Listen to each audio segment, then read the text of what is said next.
Assalamualaikum warahmatullahi wabarakatuh. Salam sejahtera bagi kita semua. Izin memperkenalkan diri. Nama saya Muhammad Isalam Syahlan dari Universitas Widya Mataram. Saya di sini akan menjelaskan tentang konsep atau teori hukum yang merekayasa masyarakat. Di sini saya akan menjelaskan dari awal dulu. Jadi dasarnya dululah, ibarat kata seperti itu. Bagaimanapun juga fungsi hukum dalam masyarakat sangat beraneka ragam, tergantung kepada berbagai faktor dalam masyarakat. Di samping itu, fungsi hukum dalam masyarakat yang belum maju juga akan berbeda dengan yang terdapat dalam masyarakat yang maju. Contoh kecilnya, jika kita masih negara berkembang dan negara maju, itu sistem hukumnya secara tidak langsung juga berbeda. Dalam setiap masyarakat, hukum lebih berfungsi untuk menjamin keamanan dalam masyarakat dan penjaminan struktur sosial yang diharapkan oleh masyarakat. Namun demikian, dalam masyarakat yang sudah maju, hukum menjadi lebih umum, abstrak, dan lebih berajak dengan konteksnya. Menurut teori hukum, bahwasanya hukum memainkan peranan yang penting dalam suatu masyarakat dan bahkan mempunyai multifungsi untuk kebaikan masyarakat demi mencapai keadilan, kepastian hukum, ketertiban, kemanfaatan, dan lain-lain tujuan hukum. Akan tetapi keadaan sebaliknya dapat terjadi, bahkan sering terjadi, di mana penguasa negara menggunakan hukum sebagai alat untuk menekan masyarakat agar masyarakat dapat dihalau ke tempat yang diinginkan oleh penguasa negara. Perubahan sosial dalam hubungan dengan sektor hukum merupakan salah satu kajian penting dari disiplin sosiologi hukum. Hubungan antara perubahan sosial dan sektor hukum tersebut merupakan hubungan interaksi, dalam arti dapat berpengaruh perubahan sosial terhadap perubahan sektor hukum, sementara di lain pihak perubahan hukum juga berpengaruh terhadap suatu perubahan sosial. Yang dimaksud dengan perubahan hukum yang dapat mempengaruhi perubahan sosial sejalan dengan salah satu fungsi hukum, yakni fungsi hukum sebagai sarana perubahan sosial atau sarana rekayasa masyarakat, yang biasa disebut social engineering. Ya, seperti itu. Dalam sistem hukum yang maju dengan pembuatan dan perkembangan hukum didesain secara profesional dan logis. Tidak diasingkan lagi bahwa produk hukum dapat mempengaruhi bahkan mengubah sendi-sendi kehidupan masyarakat. Hanya saja produk hukum diubah baik oleh parlemen, pemerintah, maupun pengadilan, terlebih dahulu sudah ada teriakan atau kebutuhan dalam masyarakat akan perubahan tersebut. Semakin cepat hukum merespon suara pembaruan atau perubahan hukum dalam masyarakat, semakin besar pula peran yang dimainkan oleh hukum untuk perubahan masyarakat tersebut. Ya. Sebaliknya, semakin lambat hukum merespon suara-suara pembaruan dalam masyarakat, semakin kecil fungsi dan andil hukum dalam mengubah masyarakat tersebut, karena masyarakat tersebut sudah terlebih dahulu mengubah dirinya sendiri. Dalam hal ini, hukum hanyalah berfungsi sebagai ratifikasi dan legitimasi saja, sehingga dalam kasus seperti ini bukan hukum yang mengubah masyarakat, melainkan perkembangan yang mengubah hukum. Jadi ada tidak kebalance, ya, dimana yang harusnya hukum juga berkembang, tapi malah di sini hukumnya tidak menjadikan sebuah masyarakat itu untuk berkembang. Di dalam suatu negara ditinjau dari segi perubahan hukum, terdapat dua macam hukum, yaitu hukum yang cenderung dapat diubah-ubah dan hukum yang cenderung konservatif. Hukum keluarga atau hukum tentang milik individual di mana-mana merupakan hukum yang konservatif dan jarang diubah. Sebaliknya, banyak bidang hukum bisnis, tata negara, dan administrasi negara merupakan hukum yang memang cenderung untuk berubah-ubah sesuai dengan keinginan dan perkembangan dalam masyarakat. Sebagaimana diketahui bahwa ada beberapa komponen yang dapat menjadikan alat sosial, ini merubah komponen mengubah komponen yang dapat menjadi alat kontrol sosial, ini merupakan alat untuk mengontrol perilaku masyarakat. Salah satunya adalah hukum. Alat kontrol sosial lainnya selain hukum adalah agama, moralitas, adat kebiasaan, pendidikan, kesenian, pers, keteladanan pemimpin, dan lain-lain. Karena hukum merupakan alat kontrol sosial, maka lembaga-lembaga hukum dengan sendirinya juga merupakan lembaga agensi atau kontrol sosial juga, seperti itu. Nah, di sini saya akan membahas itu tadi adalah dasar-dasarannya, dan sini akan membahas untuk teori, yaitu hukum yang merekayasa masyarakat. Adapun yang menjadi penunjang atau pendukung atas teori hukum yang dapat merekayasa masyarakat atau yang disebut biasanya law as a tool social engineering yang dikemukakan oleh Rochepont adalah teori tentang efektivitas dalam validitas hukum, di mana Hans Kelsen jika berbicara tentang efektivitas hukum bicara pula tentang validitas hukum. Validitas hukum berarti bahwa norma-norma hukum itu mengikat, bahwa orang harus berbuat sesuai dengan yang diharuskan oleh norma-norma hukum, bahwa orang harus mematuhi dan menerapkan norma-norma hukum.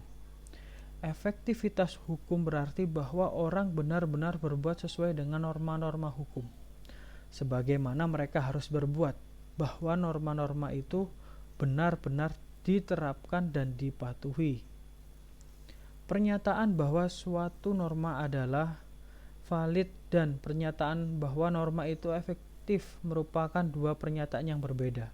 Tetapi walaupun validitas dan efektivitas merupakan dua konsep yang sepenuhnya berbeda, walau demikian terdapat suatu hubungan yang sangat penting di antara keduanya, yaitu suatu norma dianggap valid berdasarkan kondisi bahwa norma tersebut termasuk ke dalam suatu sistem norma, ke dalam suatu tatanan yang sepenuhnya efektif.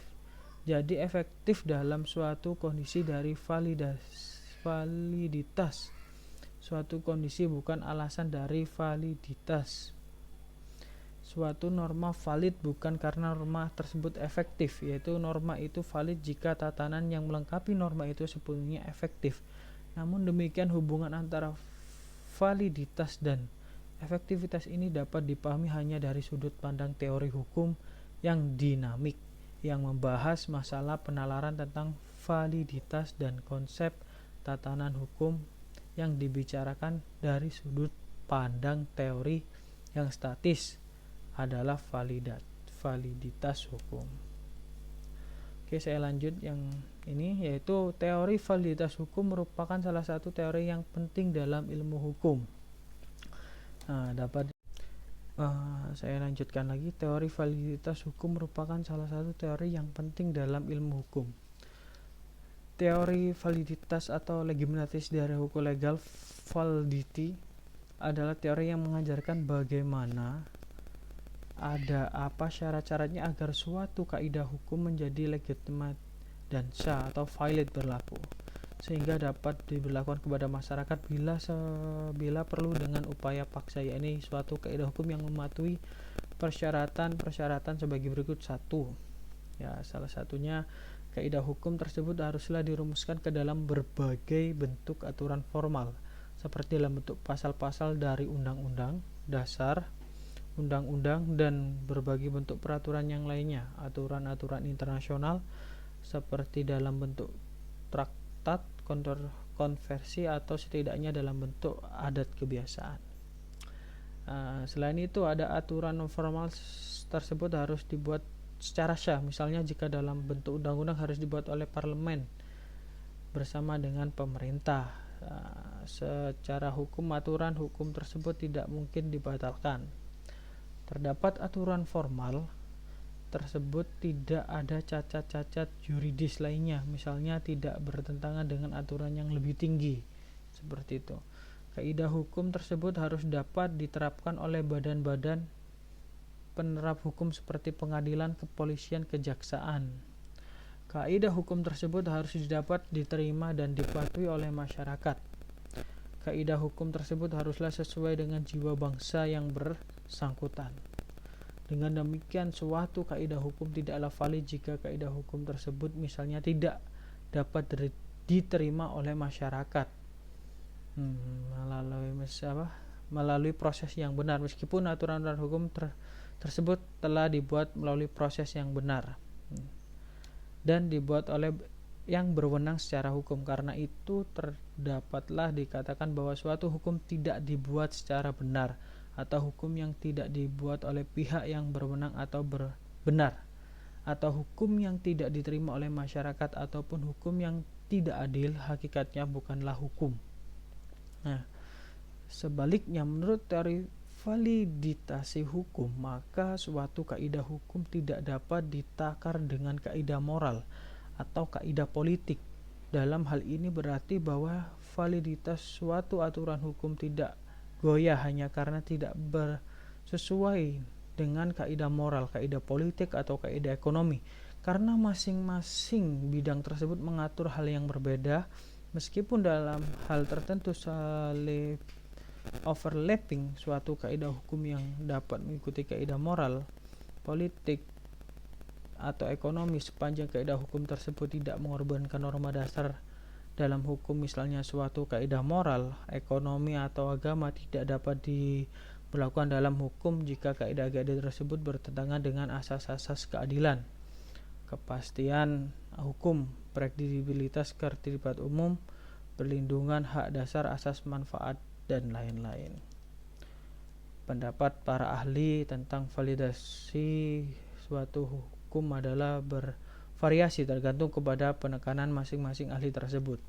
Ada yang berpendapat valid tidaknya suatu aturan hukum diukur dari terpenuhnya tidak suatu elemen-elemen sebagai ini contohnya ya. Apakah aturan hukum tersebut sesuai konfirm dengan aturan tertentu yang tingkat lebih tinggi, jadi aturan hukum tersebut tidak dalam keadaan di luar jalur ultra vires. Nomor 2, apakah aturan hukum tersebut merupakan bagian yang konsisten dengan bidang pengaturan yang sudah ada saat ini. Apakah aturan hukum tersebut sesuai dengan kenyataan sosial dalam masyarakat, aspek sosiologi ya, sehingga berlaku efektif dalam masyarakat. Apakah dalam aturan hukum tersebut terdapat kecenderungan internal untuk dihormati atau dasar moral dan politik. Nah, itu tidak boleh juga. Apakah aturan hukum tersebut merupakan bagian dari kenyataan normatif yang transdental atau aspek ontologi ya. Jadi itu untuk para ahli yang menyimpulkan bahwa kalau hukum itu dianggap sebagai hal yang valid, maka harus terpenuhi unsur-unsur yang tidak ada dari hal yang tadi saya sebutkan. Selanjutnya, tentang persyaratan kesesuaian dengan norma dasar dan persyaratan diterimanya oleh masyarakat agar suatu aturan hukum menjadi aturan yang valid, maka Hans Kelsen berpendapat bahwa suatu aturan hukum telah valid sejak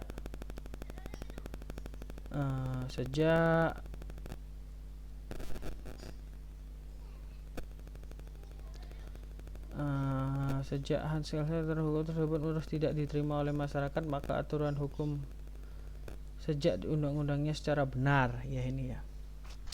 Undang-undangnya secara benar, meskipun saat-saat awal dibuat aturan hukum tersebut mungkin saja masih belum diterima dengan baik. Haruslah dapat diterima oleh masyarakat. Demikian juga sebaliknya, bahwa agar dapat berlaku terhadap masyarakat, maka suatu kaidah hukum haruslah merupakan hukum valid. Dari kaidah-kaidah hukum yang valid tersebutlah baru kemudian timbul konsep-konsep tentang pemerintahan, larangan, kewenangan, paksaan, hak, dan kewajiban. Namun demikian, suatu kaidah hukum yang valid belum tentu merupakan suatu kaidah hukum yang efektif. Dalam hal ini, validitas suatu norma merupakan yang tergolong dalam yang seharusnya dason, sedangkan efektivitas suatu norma yang merupakan suatu dalam kenyataan. Nah, salah satunya seperti itu. Di dalam undang-undang kita juga ada yang saya sebutkan sebagai contoh. Berikut salah satu contoh penerapan teori validitas dan efektivitas hukum yang awalnya telah valid dan efektif, namun di dalam perkembangan peraturan tersebut kemudian menjadi tidak efektif dan akhirnya menjadi tidak valid. Yang kasus ini terjadi di Indonesia tentang adanya pembatalan Undang-Undang Koperasi Nomor 17 Tahun 2012 tentang pengoperasian, di mana peraturan tersebut yang awalnya valid dan di dalam perkembangannya peraturan tersebut tidak dianggap tidak sesuai, melanggar peraturan Perundang Dasar 1945 dan tidak sesuai atau tidak sejalan dengan prinsip awal koperasi yang berada dalam masyarakat. Undang-Undang Nomor 17 Tahun 2012 dibatalkan dengan keputusan Mahkamah Konstitusi putusan nomor 28 PPU 10 2011 dalam amanah putusannya antara lain sebagai memutuskan undang-undang tersebut tidak sesuai dengan 1945. Itu salah satu contohnya.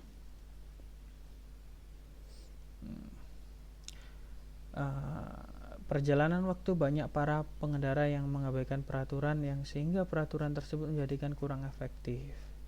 Ini salah satu contoh yang ada di Indonesia. Jadi dulu sempat bertentangan di negara ini, berkendara tidak mewajibkan memakai helm. Itu dari General Hawk yang mengeluarkan sebuah aturan baru yang pada waktu itu sangat kontroversi, yaitu tidak banyak pejabat-pejabat lain yang menentang aturan tersebut, tapi sekarang dampaknya sampai hari ini kita rasakan. Nah, ini efektivitas ilmu hukumnya tuh di sini. Jadi tidak semua aturan itu bisa efektivitas, tapi ketika seorang yang memikirkan efektivitas, pasti aturan itu akan valid. Jadi hukum yang ada di Indonesia ini itu juga berpengaruh terhadap situasi masyarakat. Jadi ada beberapa hukum yang emang menekan masyarakat dan ada beberapa hukum yang itu sifatnya memaksa atau sifatnya harus taat kita. Ada aturan-aturan banyak sekali contohnya yang ada di negara kita. Itu saja yang bisa dapat saya jelaskan. Untuk kurang lebihnya mohon maaf apabila ada salah kata atau pengucapan saya yang salah. Wassalamualaikum warahmatullahi wabarakatuh.